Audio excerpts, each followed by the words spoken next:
Today we're going to meet artist Michael Lewy, the man who is putting the AR, as in augmented reality, in public art.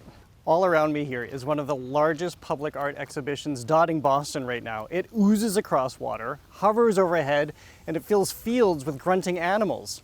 Can't see it? We'll help you. We're here in Boston's Franklin Park. Michael Lewy, you're the artist and curator behind this public art exhibition. But first, how do we find it? How do we see it? So basically, the way you see it is through your iPhone or Android phone. And what you would do is you would go to the App Store or the Google Play Store and you would download the Hoverlay app. And once you are in the area, it will show you where you're near content. So there'll be a little map. You open up the app and it will show you actually where the content is, and you kind of walk towards it and then reload it, and sort of like a little bit of a sort of a virtual scavenger hunt type thing. And you and a team of artists have created art that's all around us but can only be seen through the phone. Yes, it's augmented reality. So basically what it does is it overlays an image that can be seen through the camera of the phone. I mean, one of the things that I find so fascinating about this changes the whole nature of how one experiences art. You can come out here on this beautiful day and all you need is your phone, something most people have. You're not paying admission fees, you're not being intimidated about how you're supposed to look at art necessarily. How much is this going into your thinking about creating this show? I think it does change the nature of it. I mean, you're looking through something through your phone. It isn't a real object, although it feels real because you can walk close to it, you can walk around it. Some of them are 3D objects, so some of them are flat, they're video or they're images, but they're also 3D objects where you can walk around and peer into. Well, and as I see here, one of your monsters is standing just a few feet away from us. What are we looking at? So you're looking at one of the monsters from my piece called Beta 64.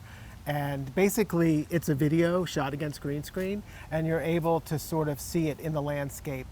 And I've got a bunch of these.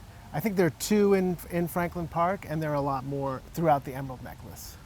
It's not all about monsters, though. Other artists have brought a deal of mystery to their work, like Judy Haberl. Hi, Judy. Hello, Jared. So tell me about your piece in the augmented reality show. Well, I was very interested in creating a mysterious, floating, unidentifiable orb that is actually created from egg whites in a pan, but somehow it's transitioned into the sky here, floating in the park. You work in all manner of media, etching, all manner. So what has it been like to transition into augmented reality? It's exciting to have a new adventure, a foray into a new way of working. And I was really looking forward to that. So this is very exciting. I think it may be the frontier of ways of looking at art. And why do you say that? Well, you know, right now I think most people go to a gallery or maybe to a sculpture park, but the fact that they can use their phone, which is one of the most common things that people have, it really gives the public a much easier way to access art.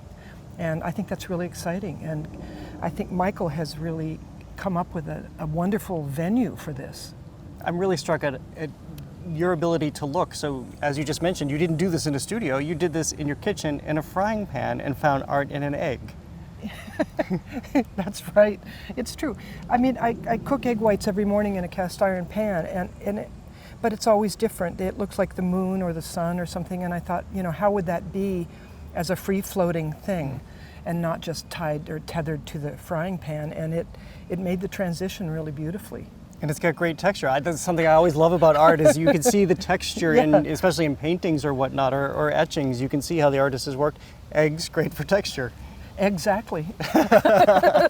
Just as artist Judy Haberl finds art in a pan of eggs, art in the everyday, maybe one of the messages that this exhibition is sending us is that art is all around us.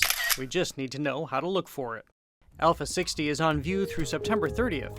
It's curated by Michael Lewy, presented by Boston Cyberarts, with help from Hoverlay.